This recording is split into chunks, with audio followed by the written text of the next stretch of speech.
Right. Thank Green you. light. We're having too much fun. So call the meeting to order.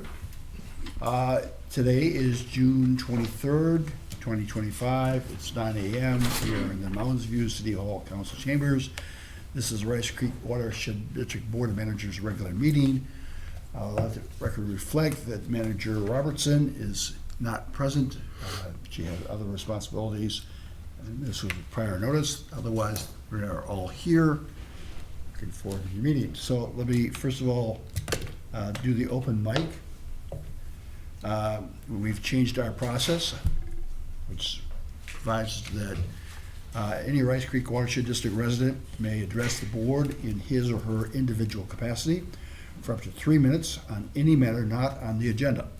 Speakers are requested to come to the podium, state their names and address for records. Additional comments may be solicited and accepted in writing. Generally, the Board of Managers will not take official action on items discussed at this time, but may refer the matter to staff for further report or direct that the matter be scheduled on an upcoming agenda. Having read that so nicely, we've got at least one person here from our CAC. Anyone here who would like to speak to us on open mic? Is there anyone on our phone today? Apparently not. All right. Now we'll set the agenda.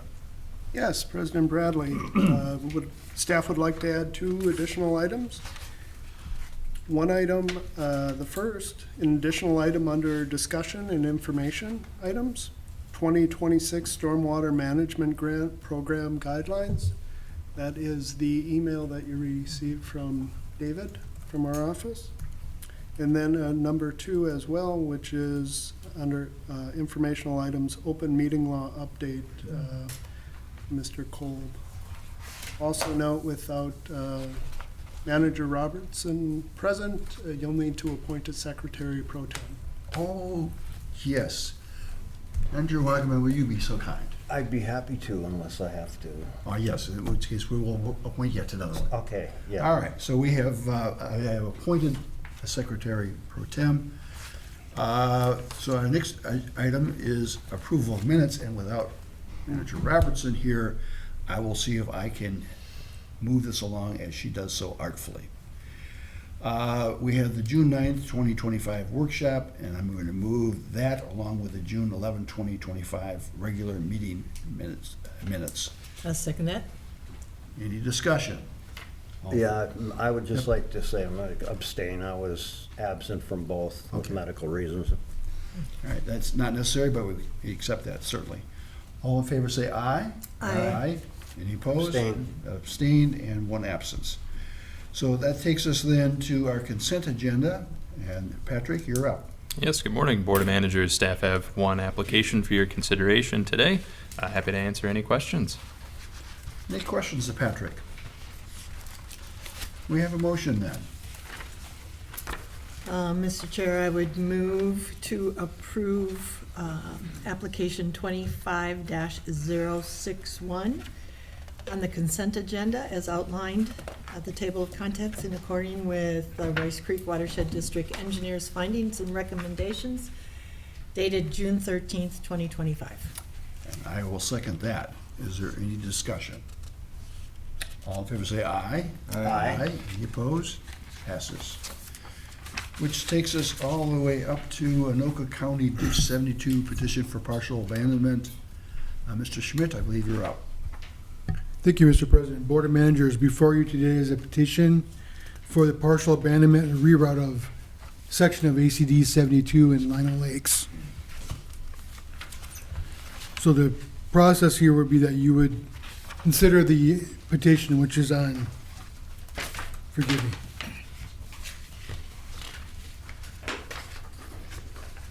page 25 of your packet is the actual petition. You would consider the petition, accept that petition, and appoint the engineer to prepare a report on the petition and file that with you for consideration at a future date. So on the page 22 of your packet, there is a proposed motion for your consideration to consider. Did I hear you have a Mr. question? Mr. President, I'll move Resolution 2504, Rice Creek Watershed District Board of Managers Drainage Authority for Anoka County Ditch 72. And the order says that the Board of Managers accepts the petition and appoints Houston Engineering to investigate the effect of proposed action under the standards found in sections 103E.227 and 103E.806 and file a report of findings. B, that the engineer is directed to include in its investigation an assessment of the effects of the proposed action to private property, which may require petitioner to acquire flowage or other easements related to the diversion of the drainage system waters and realignment of the drainage system, an assessment of the impact of encroachment on the right-of-way of County Ditch 72, an assessment of the impact of the proposed action on the function and integrity of County Ditch 72, and an assessment of the requirements for alternative drainage easements for the drainage system realignment. And C, the order is not an approval of the proposed action, nor does it modify the drainage system. Subsequent proceedings on the petition will occur consistent with the requirements of statutes sections 103.227 and 103.806.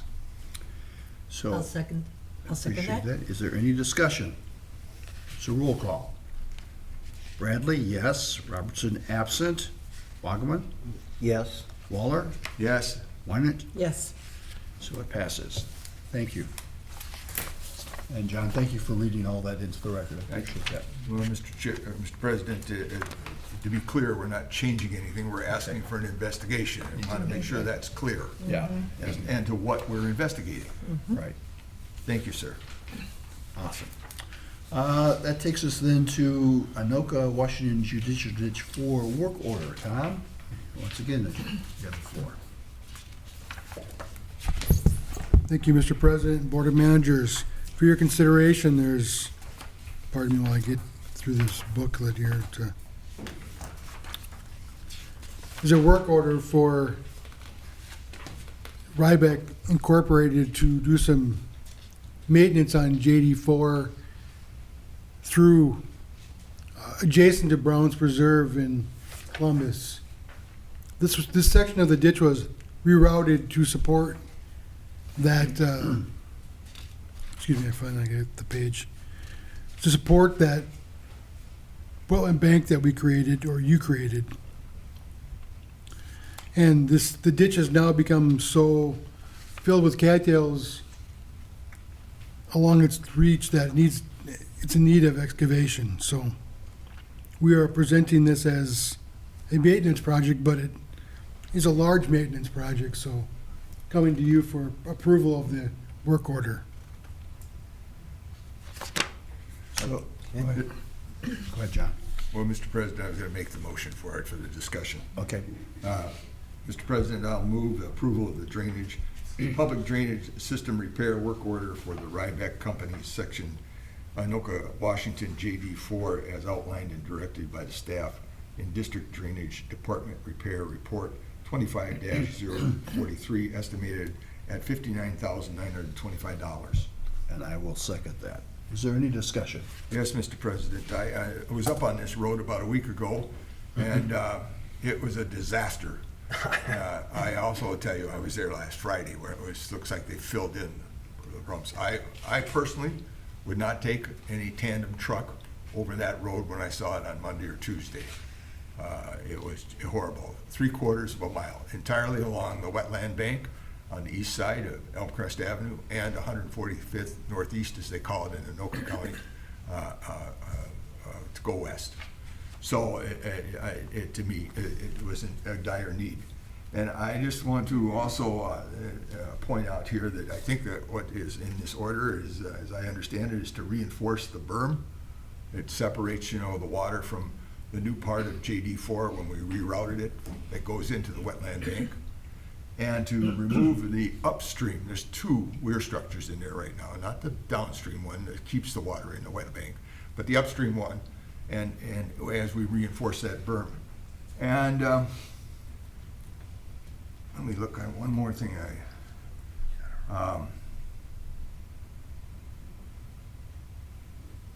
Reinforce the berm, pull the weir, and then this will allow the ditch and clean the new part of the ditch along the highway, Elmquist there, so that we get some flowage there.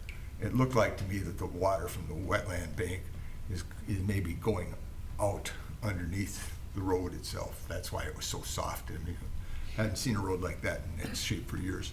So that's what that's all I have. So you think it needs to be done? Oh, yeah. Yeah. That's I will that was my say, takeaway. I have seen the piece of equipment that they're using. It's an amazing piece of equipment they use to, Long extended arm. yeah, it's unbelievable. Okay, any other questions or discussion? Yes, Nick? President Bradley, Board of Managers, maybe it'd be good to hear from Mr. Schmidt if those work items are explicitly included, or maybe it's as the work is undertaken, the exploration of what may or may not need to be done. And I'll just recognize, I believe that piece of equipment was also the one they used by the prison Yep. in Lino Lakes when they did the road ditch. So it is a handy piece of work. Yeah. Mr. President, my quick glances at the work that was done along the prison, it's up all the way to Main Street or County Road to 14. It looks like they've done a pretty nice piece of work there. So, Super. and that is, in some places, that is a very deep ditch. I mean, it's 15 feet or down, to reach down there or more. So Tom, is that work included? Mr. President, Board of Managers, the work that Manager Waller described is actually work we're going to discuss with you in the upcoming workshop in July. It's separate from this work. This work is only on the ditch. The upcoming, it's related to work that we're planning, that has already been approved through delegated authority for cleaning the channel through the wetland bank itself, which is also the outlet of ACD 15, which is separate work from this work order. This work order is only for JD4 along the outside edge of the Browns Preserve. I only referenced it as the occasion of why the ditch was moved. So in other words, the things that he's also looking for, he being Manager Waller, also looking forward to accomplishing will be on our agenda in the upcoming workshop. Yes, Mr. President. Is that acceptable to you? yes, sir. Yes, sir. Very good. So at that point, I'll move. All in favor, say aye. Aye. Any opposed? None? Very good. So that takes us to, Item number 3, President Bradley, Yes. which is the Houston Engineering Task Order 25-008. That's the old Central Avenue feasibility study. David is here to address the item. I'll just make note, if a manager does move for approval, that you please recognize the administrator for signing the contract consistent with the signature block. Okay. It's not stated in the motion of the memo, so I make a note of it here. Yes, thank you, Board of Managers. This morning I have for you 2 task orders. This is the first one for Houston Engineering to look into feasibility of stormwater management through stormwater ponds, as well as a stream bank stabilization project along Old Central Avenue in Fridley. This project came up as a result of our early coordination with the county's transportation division, and the county is working on 3 separate projects that are all related. Replacing the bridge over Rice Creek on Old Central, the associated road resurfacing, as well as a regional trail realignment in this area. And so for a variety of reasons, we've been involved early in these discussions. And having visited the site and looked at it, it looked like there were some opportunities to further the district's goals as well during this time. And so previously in 2018, there was a survey done of Lower Rice Creek, looking at the sedimentation that's going to Lock Lake and ways to minimize the sediment going to Lock Lake. And so each of the stream banks were categorized based on their erosion and how much sediment they're contributing to the stream. And one of those high priority banks is very close downstream of this bridge replacement. And so the hope would be to kind of coordinate with the county's construction access road getting into that site. And so it would be kind of separate from the county project, but that the timing of it would be coordinated with the county to minimize impact, as well as it may also assist the trail alignment in that area.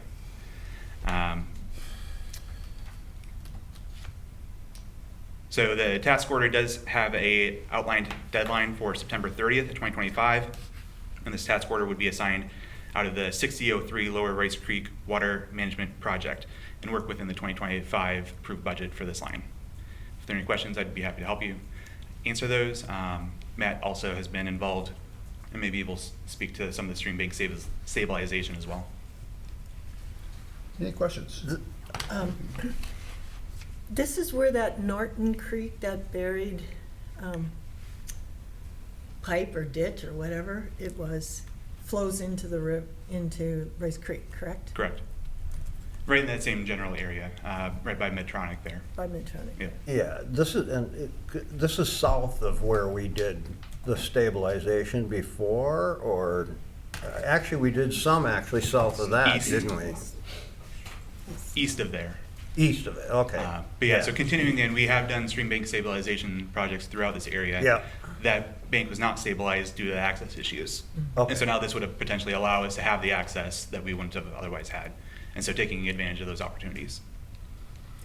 Oh, you'd have access because the highway's doing the work, got it, okay.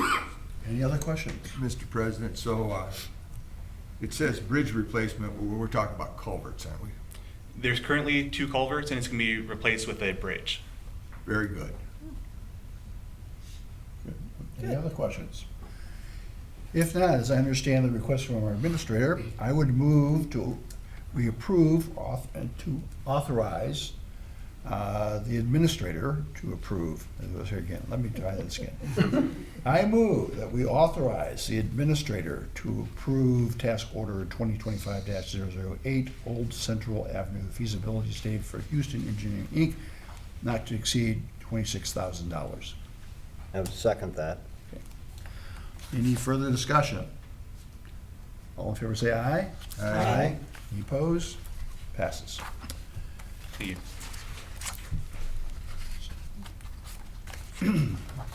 So I believe you're up for the next one.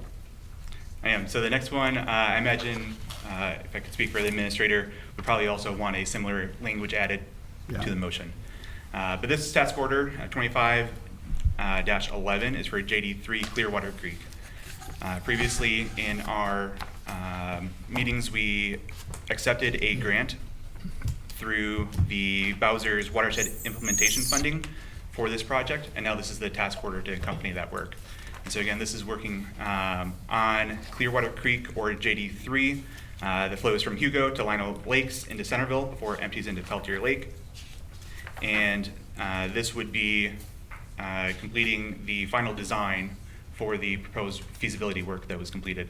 I believe it was my first day on the job that I walked into a board workshop, and it was, Adam and Chris were presenting that feasibility study to you. So a little bit around full circle for me here, but now this is taking the proposed designs and completing that through final design and permitting so that it's ready to go for construction. If there are any questions, I will take them. Mr. President, just to be clear here, this is that portion in Centerville itself we're talking about, the very end of the system, where it's not necessarily the ditch, but the natural creek also.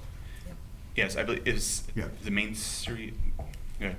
Oh, I sorry. was, President Bradley, I was just gonna say it is both. It is the ditch, and then the downstream portion is Clearwater Creek.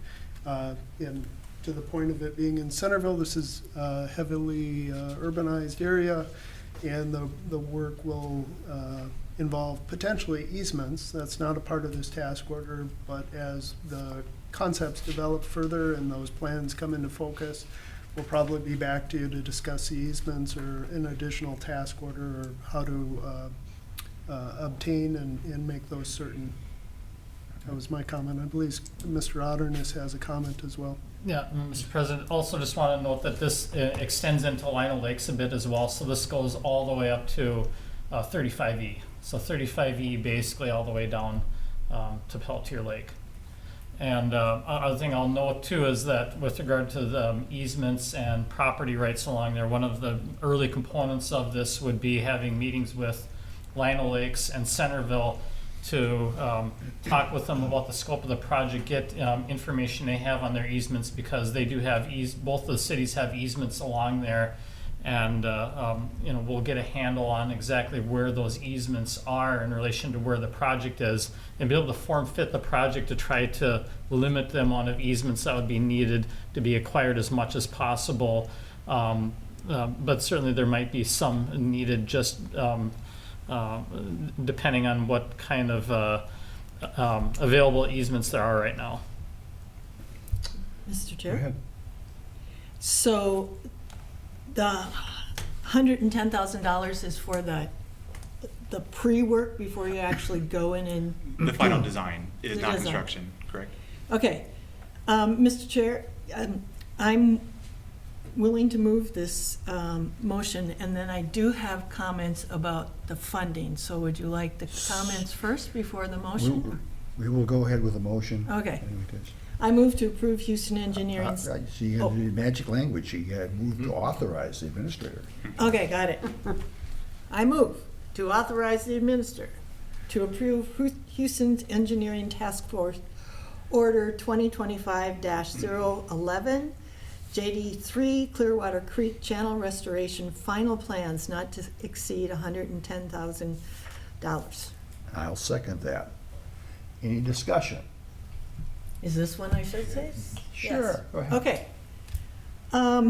So first of all, I'm driving up to Roseau to remind administrators and the Watershed District that this is not Bowser money. This is Clean Water Fund money that is provided through the Watershed-Based Implementation Fund, which has been authorized by the citizens of the state of Minnesota. So So here I was going to thank the Clean Water Fund, now I have to find all the citizens of Minnesota to thank. yeah, well, There you go. they're all lined up and wanting to be thanked.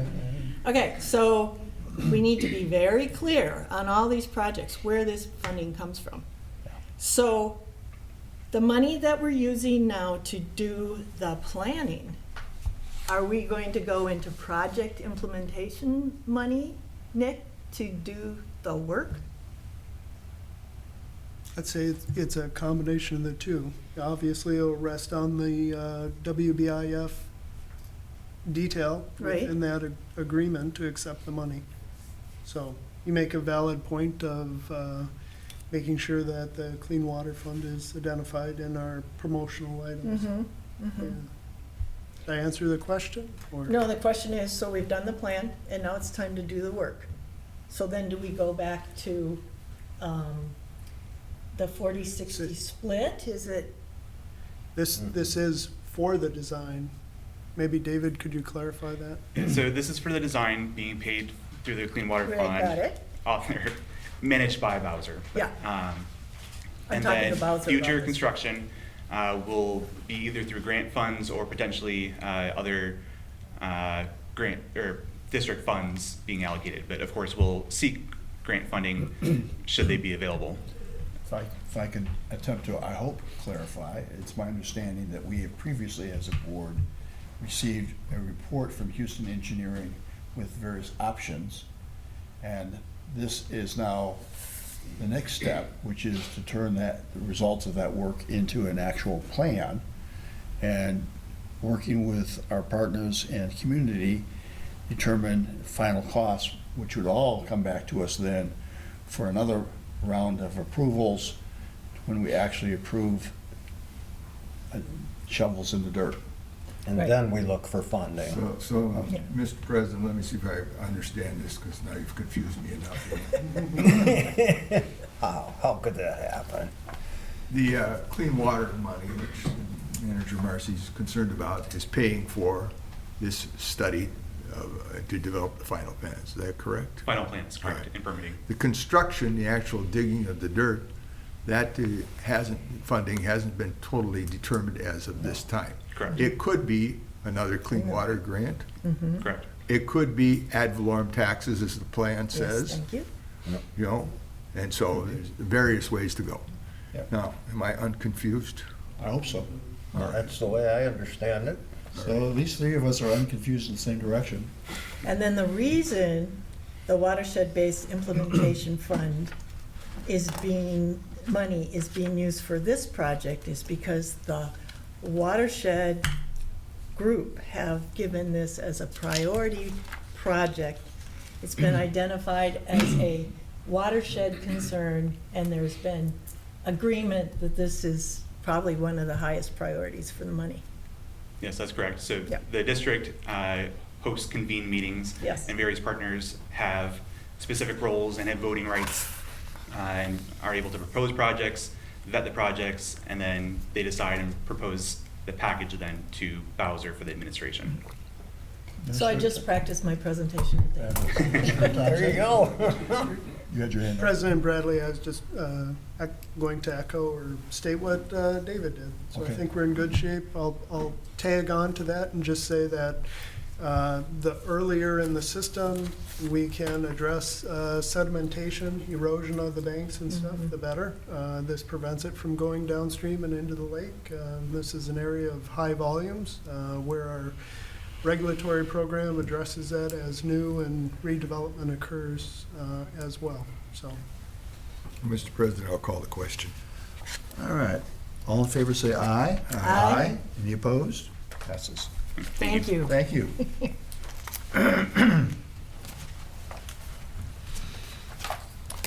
So, there it is. We're gonna have stream health evaluation program proposal from the Friends of the Mississippi River. Mr. Kosha, welcome. Yes, President Bradley, members of the board, thank you for having me.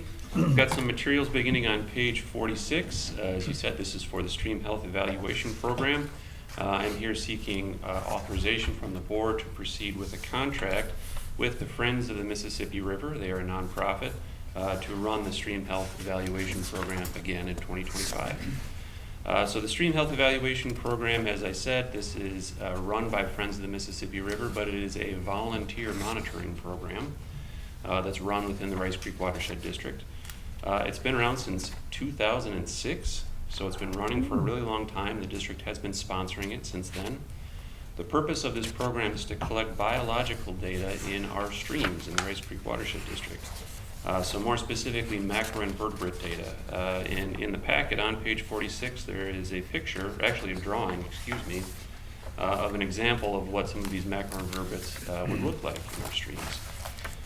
So again, this is a volunteer monitoring program. They're collecting these macroinvertebrate data. The purpose of all of this, the reason that we're doing this, is that the presence and absence of certain species tell us about the health of the systems. So whether it's Hardwood Creek or Clearwater Creek or Middle Rice Creek, Lower Rice Creek, all of these locations, by the way, are shown on a map. If you wanted to see where the monitoring locations are, they're shown on a map on page 54 of your packet. So you'd have to skip forward just a little bit there. But again, the presence and absence of these various species tell us about the overall health of the system. So different species have different habitat needs or tolerances for pollution.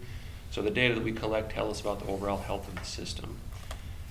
This type of biological monitoring is complementary to the district's other monitoring data that we collect. So we collect other specific data like, total phosphorus, dissolved oxygen, sediment in the stream, things like that.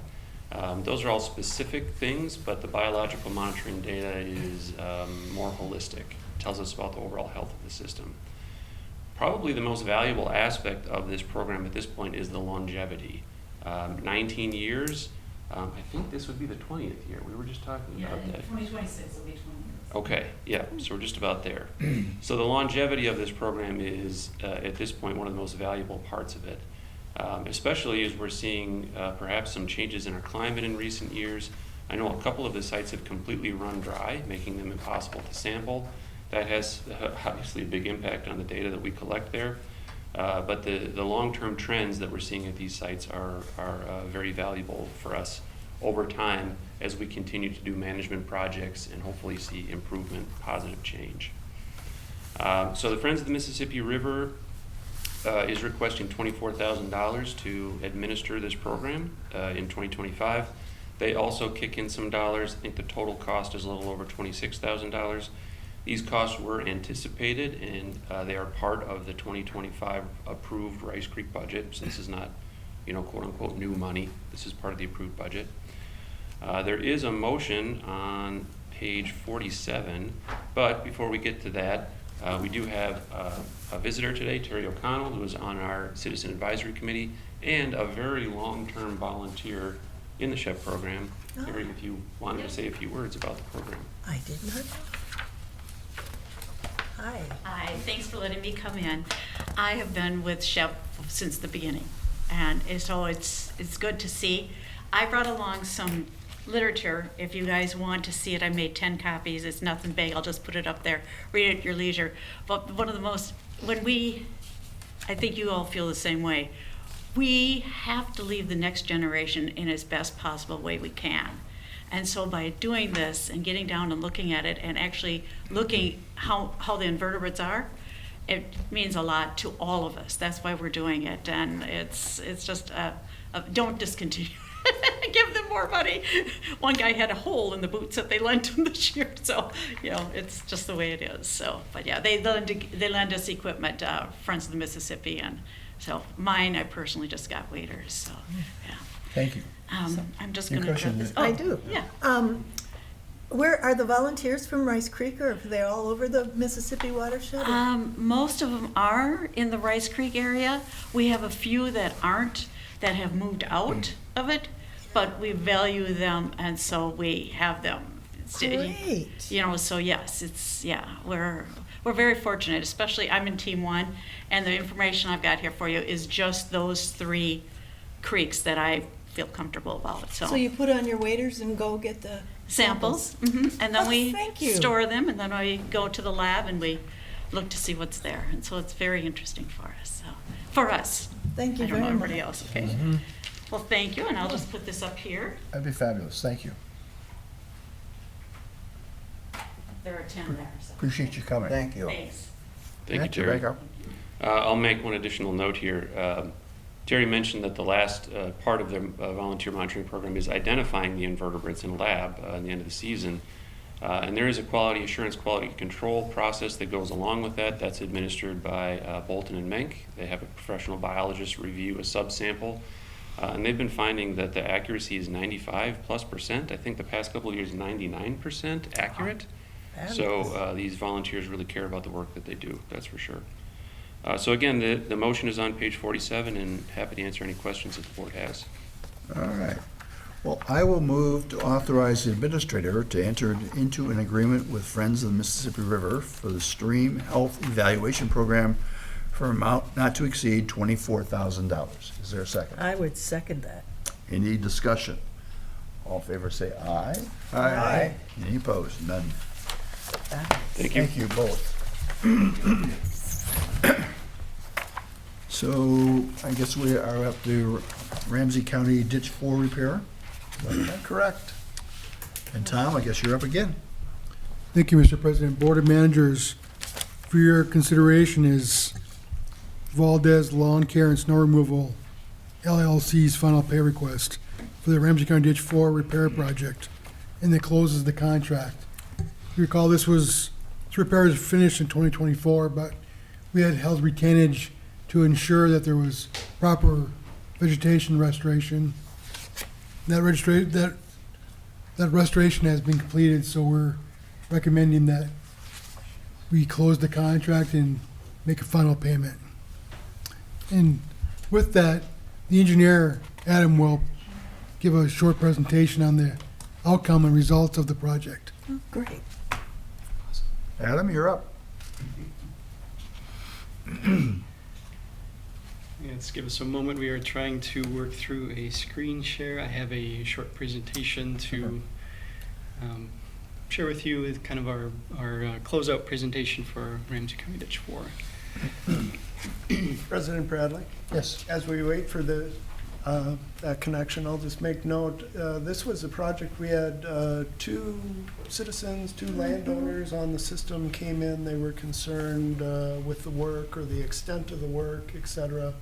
Visited with you at a workshop, and everything was well in hand under Mr. Schmidt, and we'll probably see some aspects of that here as to how remember it it was well. addressed. Mr. President, as they came in the workshop, didn't they come to the meeting first? Yes, they did. And they used the public Open mic. open mic, didn't they? Yeah, it worked. Thank you. Yes.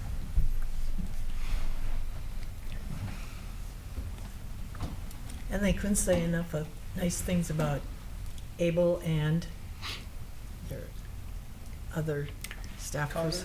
Colin. Connor, yes. As I worked through a pretty sticky issue. A slippery slope. Yes, sticky is slippery slope.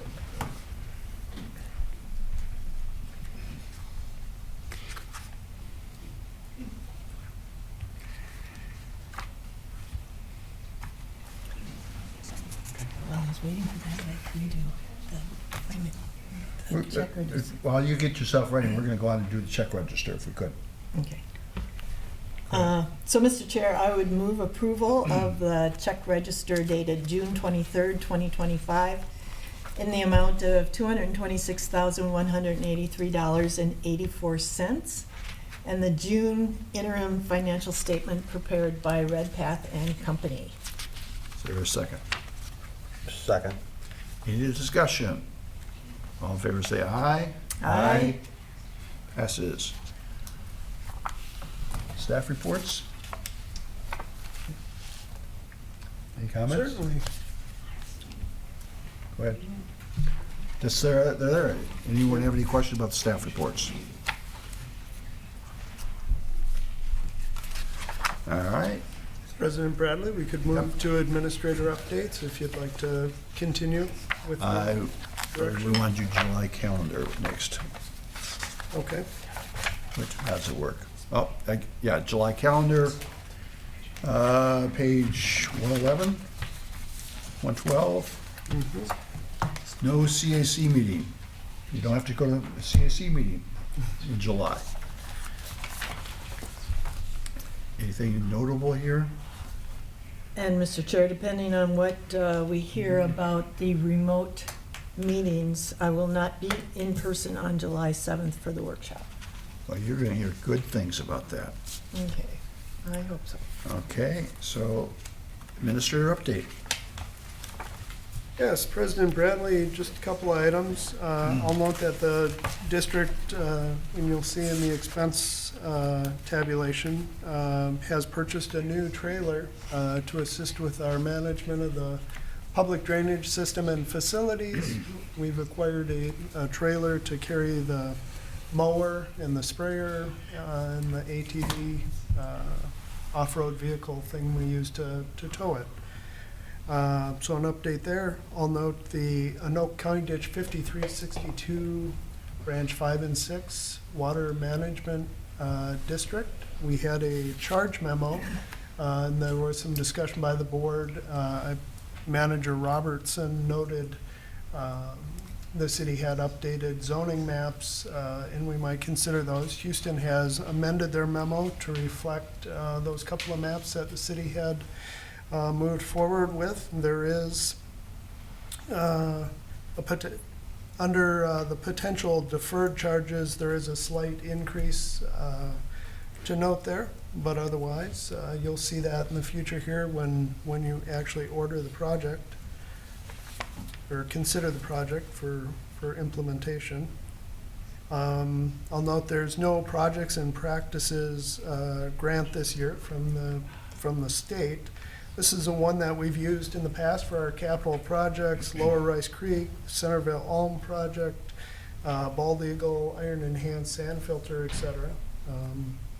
No definitive reason was given, but I'll just make note of that. And then our districts has a number of iron enhanced sand filters. Abel's here, and he can comment to the good work that he does. At Hanson Park itself, we had a number of issues with the electrical components and the water aspects of it. There's a valve vault, and they've discovered that there is some leaking of the penetrations in the wall and such, so you'll see an additional work order for a sump in that and to wire that in place so we can keep that area dry and protect the new wiring that was also a past work order. So if you have any questions about that, we could dive into that. I have a question. Yes. Did we have any, assuredness from the company that gave us the pumps and all the equipment for the sand filters? Was there a limited lifespan on it, or? I know that this was all new and this was one of our first pumps that we had, and There is a warranty. I don't remember what it is. It's not very long, Okay. but a lot of this stuff would have been outside of the warranty because it's a problem with the actual site, not the equipment. These actuators are meant, they are waterproof on the outside, but water was getting in from the inside from the pump. So it was just the manhole. When we had all that rain, it was shooting up out of the manhole and then it was shooting down the conduit, and that's how it got inside the actuators and ruined them in the first place. So that's not supposed to happen. So there's nothing we can really do warranty wise for that. I did ask if we can send them back to the manufacturer to if they can repair them, look them over, and then send us back the ones that they repaired, and we'd have backups on hand. So we're still waiting to hear from that. That should be an option, but I mean, it won't be nearly as expensive as buying a whole new one, but repairing will be. I mean, it'll cost a little bit of money. So, Mr. Chair and board members, you might remember that Hanson Park was one of the first iron enhanced sand filters, and I served on the CAC at that time, and Kyle was talking about being 24/7 and everything's connected to his phone, and it's Wonderful world. Yeah, it was a wonderful world, right? Although it seemed to me like he was being called in the middle of the night often because things weren't working. So we've learned some lessons about how and when and where to do sand filters, and because it seems to be kind of the thing that there's, many soil and water districts as well as communities are using them. So they're fantastic when they operate, but the I would say the biggest downside is that they're so drastically different site to site with the hydrology and just the way that things operate. So it's not a one size fits all kind of facility, but Okay. Yeah, President Bradley, Board of Managers, I was just going to make note of they work, when they work, they're fantastic. And the monitoring data that our monitoring department, Matt, takes care of for us, does demonstrate that the water quality coming out of the system is fantastic. So excellent. it is making a difference, and I'm sure Abel and company will get this rectified as soon as possible. So, Mr. President, is this a situation where the science works but the finance doesn't? The expense of keeping these things up? I don't have a comment on that. Adding on to that, I have heard from people that there's a lot of maintenance to keeping them running correctly. Is that the case, or? Yeah, anytime you use an active system, so pumps with electricity near ditch, it's just going to be a Well, I little bit of meant the maintenance. beds. I mean, I heard that there was a lot of work keeping the beds up. And It's just vegetation maintenance. It's not too terribly expensive or awful. It's just going, because anytime you pull phosphorus out and it sits in those sand beds, then the plants like to go gobble that up, and then you just pull those plants out and you take them to the county dump, and that phosphorus is gone out of the system forever. okay, so it's not as bad as. I mean, it's all different depending on where it's located. Fortunately for Hanson Park, it's not by a whole lot of like cottonwood or maple trees or all the stuff that can go and leave a lot of stuff in the sand bed that you don't want there. And so it's pretty easy for us to go and have it hand weeded and then rake anything that lands on top that we don't want on top. So yes and no. it can be a little bit more labor intensive to keep some of those sand beds clean. So I have a sense that Adam may be ready. At which point, I think we should grab him while we can. Perfect. Also, Thank you. Mr. President, I'll note that 2 of the 3 sand filters are fully functional now. Okay. Oasis Pond and Bald Eagle are fully functional as of today. Which one isn't fully Okay. functional? Hanson. Henson? Okay. All right. Oh, Well, try not to make us too dizzy. Chris? Yeah, sure. Okay, so Ramsey County Ditch 4, just kind of wanted to give us a summary of where we're at. So board managers, thank you for the opportunity to come just give us the highlight reel of the ditch repair. So we kind of walked through the project closeout process for RCD4. We've got our punch list of inspection items. The contractor does complete minor work that's needed. In this case, it was seeding that was needed to come back for. We do review the contractor closeout submittal documents. I want to highlight here that we do not currently yet have their IC-134 forms. So if you'll notice, the final payment recommendation memo is contingent on receiving those. So that's why we want to walk through that today. We can still, I believe, approve the final payment once we get those final documents from the contractor. We do a final inspection and then, of course, certify that payment. So just a quick overview of where we're at in the district. We always like to show this map to kind of refresh our memory. Okay, so yeah, downstream of Oasis Pond, the ditch does flow north through Little Lake Johanna and into Lake Johanna. It does serve residential and commercial and industrial uses as well. Just a real brief history here. There was a open ditch with pipe completed upstream in 2021 underneath the mall or through the mall area, and that does dump into Oasis Pond. So our repair this time focused on the open channel portion downstream of Oasis Pond, starting kind of at that weir structure and flowing north.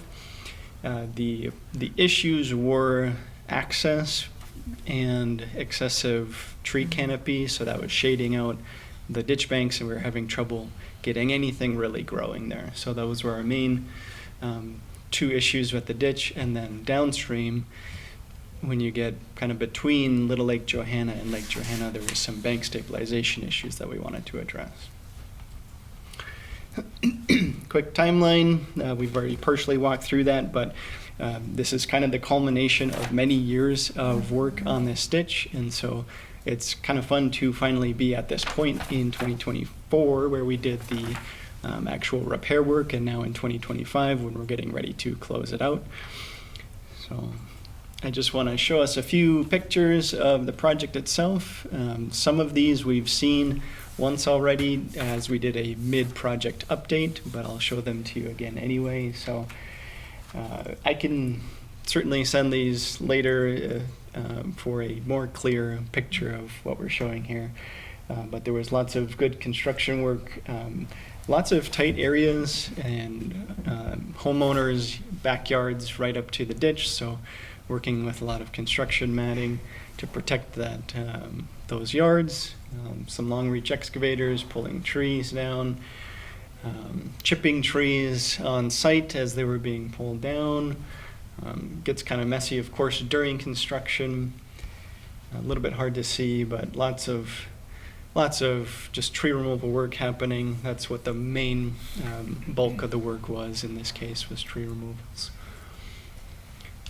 This brought us to the end of the project last fall. This is images of them seeding the ditch banks. So in many cases, or most cases, they used hydroseed or a bonded fiber matrix. And you can kind of see the lighter kind of tannish areas, the erosion control blanket that they put down. In some areas it was a little bit steeper, so that was the contractor's recommendation to us to help get that grass established. So it was kind of fun to see a big crew out there working, getting all that blanket down and the seed down. So that brought us to kind of this spring. We were actually hoping to close it out last fall. Last summer late summer we had pretty good moisture, and then pretty much right after they seeded, it stopped raining for 2 months. And so we didn't get as much vegetation established in the fall as we were thinking we were going to. So this is from about a month ago. We've got some really good grasses growing there, lots of green vegetation. There was actually 2 spruce trees that were planted up to kind of help the aesthetic of the area. They were outside of the work limit, so that was good. Some more images here of the path along the ditch, or I say path lightly. It's not intended to be a trail, but it's an access path for maintenance. But there are quite a few just residential folks that do use it as kind of a recreational path, even though they're not supposed to. And then there were a handful of select spots that did not see good growth on that vegetation. So this is an image from about a month ago. We had the contractor come back out for a day or two and sort of rake up the ground that was not growing and reseed those areas. So that's some good work happening there. And this is a picture Abel sent me last week. It's a little hard to tell on the screen, but we already have the sprouts of that new grass seed that was planted about a month ago. So really feeling pretty excited about that. And then wanted to highlight the bank stabilization specifically. So that's this area downstream of Little Lake Johanna. This is kind of our before picture. I mean, it doesn't look bad. It looks, very green and lush, but the banks beneath all that lushness is really starting to fall in, especially next to some homeowners have houses in close proximity to the ditch, and the bank was starting to erode away and bring up some very concerned landowners. So we, again, just a map, just to refresh our memory where we're at. So that's good. So this was mostly winter work here. Again, it's lots of construction matting. Working around some prized arborvitaes and some river birch that the homeowners wanted to keep. So kind of working through that and keeping their backyards as protected as possible. This is actually from a different contractor from Dunaway who did a great job with the work. In one case, you'll see if you remember, there was a landowner who wanted canoe access into Little Lake Johanna. So there's a picture there of some steps that were constructed as part of this project. He did not previously have any steps to get down into it. So it's a little bit of riprap work and some nice steps to allow him access. We did do both sides of the ditch. There was a portion of it that was already had riprap on it, and so we did not touch that portion that was already completed many years ago. This is all the new riprap that was placed. And so then that brings us to this spring. So the corridor looks pretty open now. It's accessible if there is maintenance required. The ditch has been armored on both sides, as you can see there. The homeowner has begun planting grass, which will now hopefully grow now that it can actually see some sunlight. Wow, we will get some grass vegetation growing up through the riprap over time as dirt and other sediment kind of works its way into the cracks there. Kind of again showing the opposite bank of where the steps are for that landowner to access for the canoe, and then the picture on the left is showing our access point for Dunaway, which was quite disturbed as they had a large pile of riprap sitting there, and that's been reseeded, and you can see that vegetation starting to grow back there as well. So working with that homeowner to make sure that they're happy with the outcome. Here's kind of just a nice wide angle view of the stones, of the riprap, and kind of our final shot looking from the road up, looking upstream to the south. And so just to kind of summarize us here, we are saying that the Ramsey County Ditch 4 banks are stabilized with deep-rooted vegetation, and that will continue to improve over the years here. The maintenance corridor has been reestablished. We can access it now. The repairs were completed at a pretty good cost under our engineer's estimate. And then we do always like to say that communicating that long-term vision for the drainage system and the maintenance to those landowners does remain critical. It's not that they will never see us ever again. We will continue to be there, especially within these first few years after repair. We like to come back more frequently to make sure things are looking good. We will do future or routine maintenance for future maintenance needs. There will be routine inspections, and spot maintenance will be needed. I was out a couple weeks ago. This is a picture of a tree that was outside the work limits that actually fell towards the ditch. It is not in the ditch. It is not actually impeding flow at all, but it's just these types of things happen, and that's where that future maintenance comes into play. We have to be vigilant with it and get out there and clean that up. So, final slide here for the numbers. The overall contract amount was $104,000. We had some change orders and additional work to have a final construction cost of $108,615 for the main portion of the ditch repair. To date, we have paid Valdez $88,666. There was just shy of $5,000 of retainage held for that partial payment. So that brings us now to a final payment for Valdez of $19,947.94. Again, that is contingent on them providing us their final IC-134 forms as their required closeout documentation. The downstream channel bank stabilization has already been paid to Dunaway Construction. That was $74,600. And then we just wanted to note, again, our pre-bid engineer's estimate was about $235,000. So we're coming in pretty well under that cost, which is kind of nice. Any questions? Very impressive. If not, I will move that we authorize final payment in the amount of $19,947.94 to Valdez Lawn Care and Snow Removal LLC, contingent upon receipt of the required closeout submittals, including release of all liens and approval of Form IC-134. Second. Got that right for you? All right. Second. President Bradley, Yep. might be good to note the amount on page 57, the final amount in the motion there. Well, I did mention the You did. 1947. You did? I'm sorry. It's all right. It's all right. Second. Okay, all in favor, say aye. Aye. Opposed? No? Thank you. That was a great Very project. nice. What's that? Yes, very nice. So at long last, Ricky Noonan has got good news for us today. Whoops, you have one other item ahead of that. Is it ahead of us? President Bradley, we had amended the agenda for the 2026 Stormwater Management Oh, Grant yeah. Program All that. guidelines. Yep. This was an email that was sent out There you go. and looked to confirm with the board for consensus direction. David's here to speak to the matter. Very good. Sure. Thank you, Board of Managers. As you're likely aware, it's currently budget season, as well as planning for the 2026 Stormwater Management Program.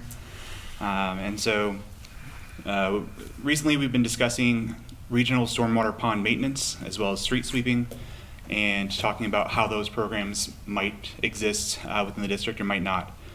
And so as we are drafting the language for the new program guidelines for the 2026 program, previously it had been mentioned that maybe the stormwater management, pond management could be routed through this program. I will note that historically, the Program guidelines have included a line that says, maintenance of existing stormwater management infrastructure, restoring original function, repairing to original design, etc., is not eligible for funding through this program. In the 2025 program, that language was struck by the board and was not included, and it would allow for maintenance. If you would like to continue with funding maintenance activities through this program and expound on that to include regional stormwater pond maintenance, I was hoping to get some clarity from the board if that is a consensus and a direction you would like us staff to develop a program. Well, Mr. President, I'll comment. I'm sorry, go ahead, Nick. President Bradley, yep. David, just to be clear, that also includes the potential for the sweeping aspect within that Correct. existing district grant program. So, Mr. President, I'll make a couple comments here about the sweeping. I've been an advocate of buying vacuums to clean with, but not an advocate of paying for extra contracting for the city. And I want to point that out. I'm not buying the street sweeper, or I haven't voted to buy street sweeper. I voted only to buy vacuum to put on street sweeper or a vacuum truck to clean things up. This was a water quality issue. The number of times that the street sweeping is done is up to the city, and it's their cost. I have voted for studies in certain sections of the district to show that it works.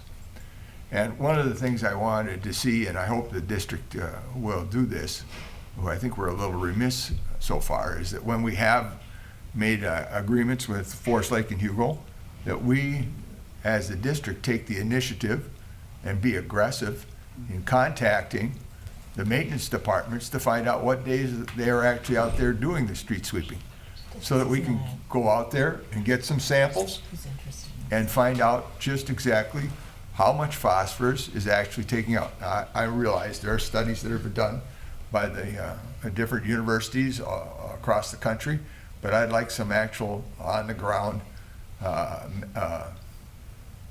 results, just as we do for the streams earlier today. We've been doing that for 19 years. I kind of like to know what we're getting out of the deal for the vacuums, whether it's a value investment or not in the long term. Second, about the stormwater ponds. Well, that's really the city's responsibility, and as the administrator pointed out at a previous meeting, the cities were required to do those regardless of the district. So my question, of course, was why are we paying for engineering for stormwater ponds in our permit? If this is something that's done by the cities.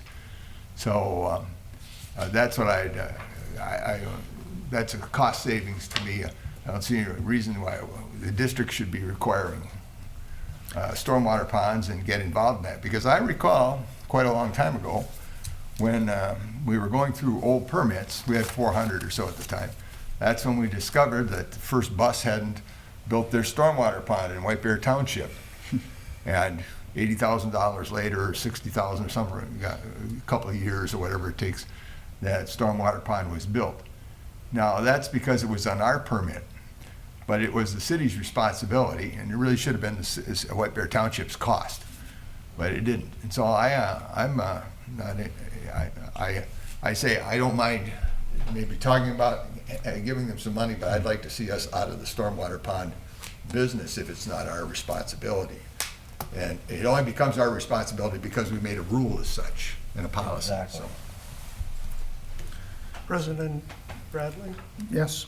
ahead of any other comments that managers may have, I would like to make a point of clarification I think is important. There are any number of stormwater ponds, and specific individuals are responsible for those. In regards to a district permit, more often than not, those are the responsibility of a private landowner to maintain them. But of course, when we do development and there's streets created, et cetera, municipalities will pick up a number of those BMPs, and it'll be their obligation to maintain those. As David noted, that is historically not been something that you've included under this grant program. And recently, we have had a number of conversations with the city of Circle Pines and their wishes for us to support them, presumably predominantly financially, to pay for the cost of the pond dredging, et cetera, on their behalf. That meeting, which was attended, I think it was Mr. Otterness, Mr. Schmidt, and myself, Manager Wagaman, Manager Robertson, and at that time, I believe the conclusion was we'll revisit this July, August, or there's kind of this expectation. So how the district proceeds here will definitely be the response to that city and any other one seeking a response. So the difficulty is you've brought us something here which has no limits on it. So let me keep talking. So I think my takeaway from the last two times we discussed this topic was we have no stomach whatsoever to pay for cleaning out of stormwater ponds. We have no stomach whatsoever for paying for ordinary operations of street sweepers. But if you are going to have an incremental cost above and beyond your responsibilities on street sweeping, we have in the past funded that. So that's obviously an area where we have a willingness to evaluate when a grant request comes in. We want to do something above and beyond our MS4 requirements with street sweeping. It's going to have this additional incremental cost, and would you be willing to partner with us on that incremental cost? So we've got a history of that one. Now you come to ponds. And I look at ponds, and I'm directed by what we did in Peepee Lake, which is not a lake, it's a pond. It's a stormwater pond. That there are instances in which those became, in our case, the district's facilities. Because it was a district facility, we incurred additional cost to address problems. And of course, we always do stormwater problems. We can always do rain gardens, we can always do all those things.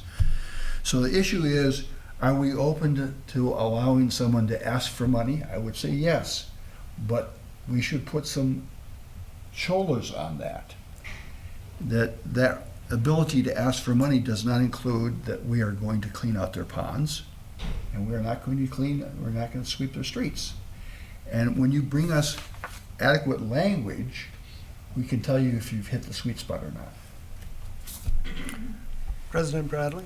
Yeah. If I would agree, and I appreciate your points, well taken. I think this gives staff some guidance as to what the language of the stormwater management grant will be.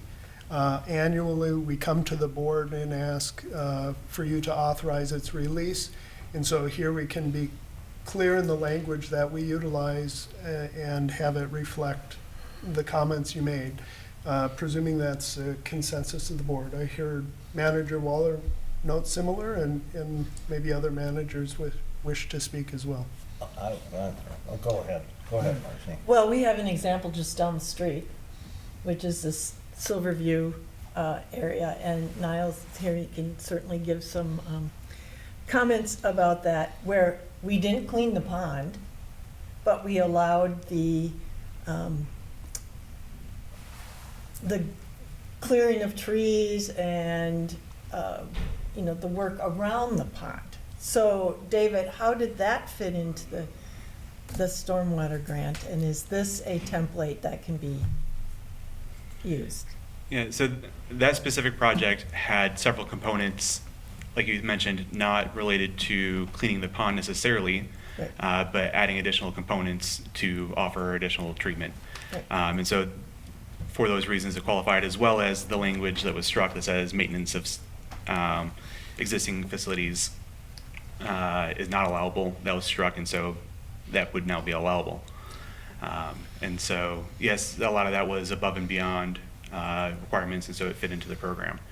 And so I guess my point of asking the question now is that existing maintenance language that should be included, I think is a broader question in that as well. So why was it You struck? just completely lost me.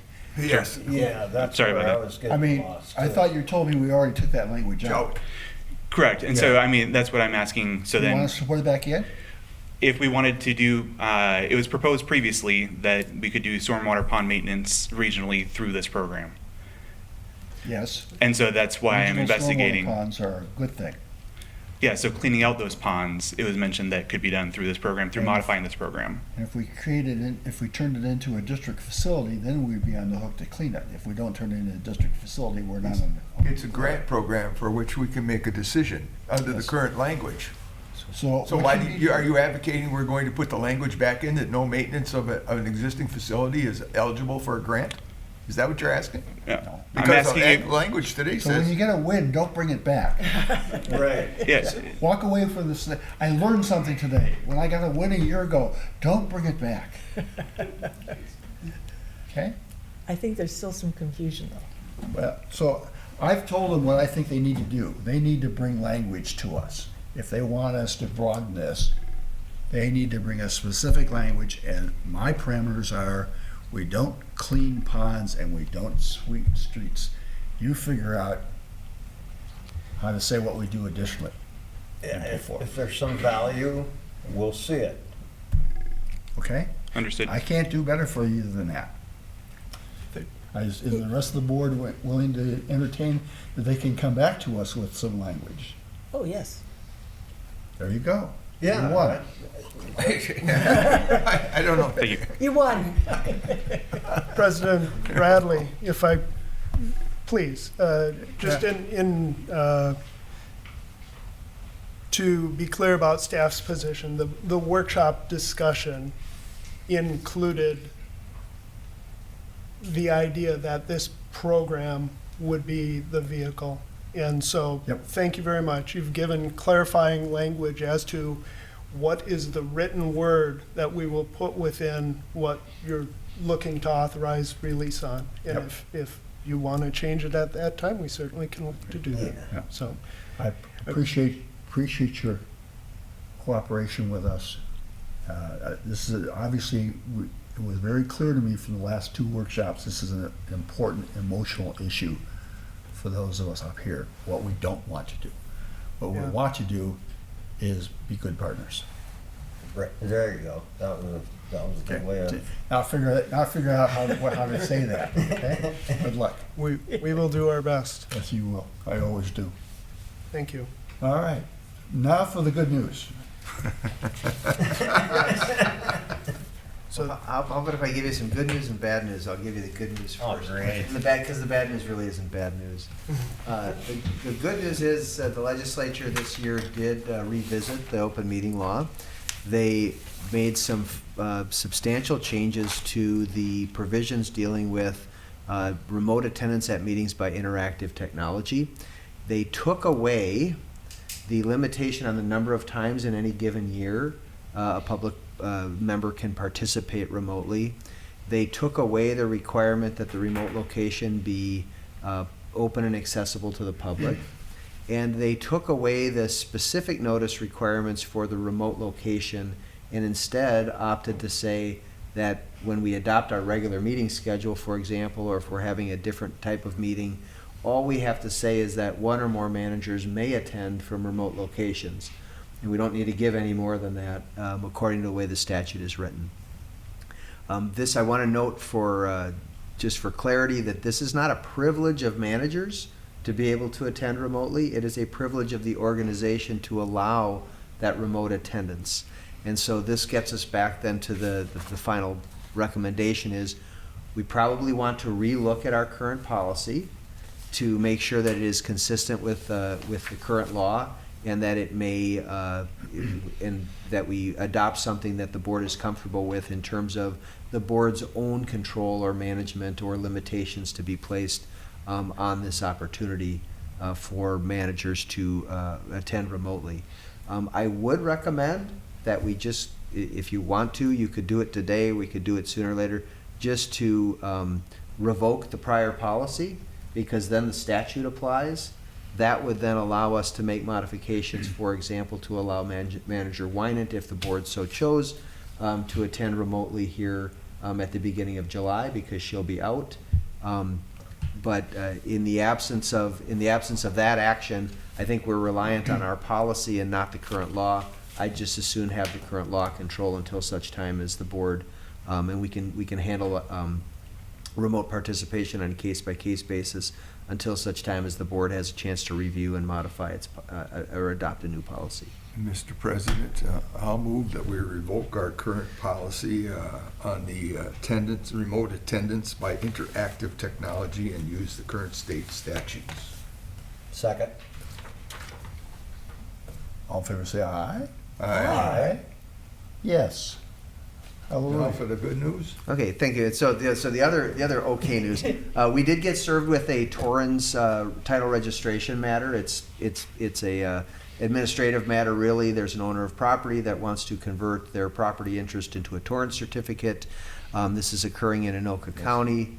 The Anoka County title examiner recognized that Rice Creek Watershed District has an easement on this property from a prior permit, and recommended that it be included in the certificate of title as finally issued. We do have to appear, if only to say we agree with the title examiner's recommendation, although I want to reserve the right, because there are other parties that are also involved in this. I want to reserve the right to defend our interest should some other party to the Torrens action object to its inclusion in the certificate.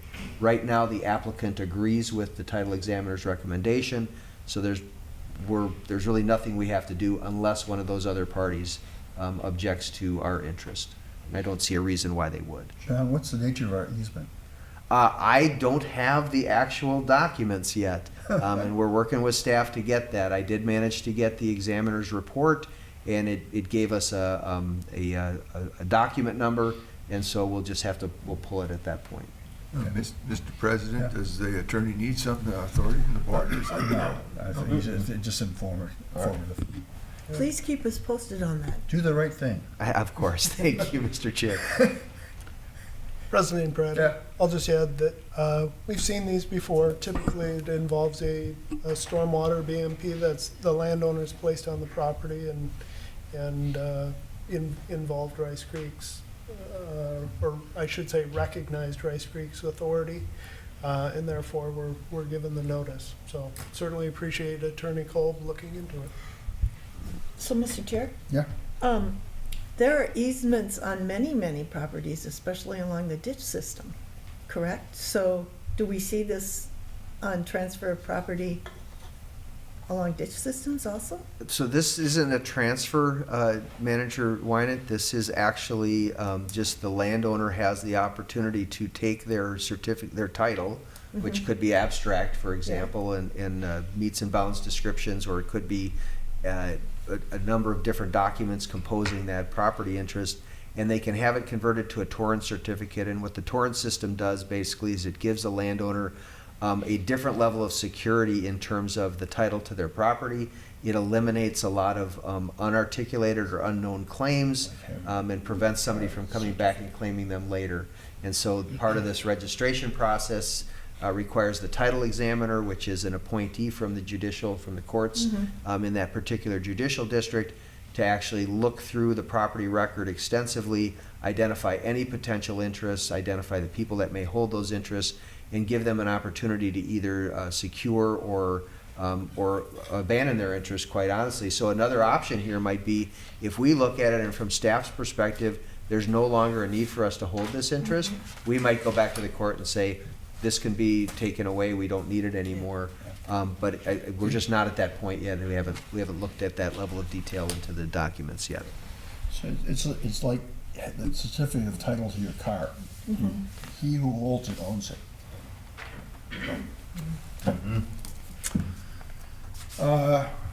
So, are we on then?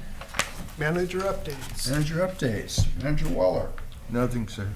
We had talked about seeing the ditches already. Okay.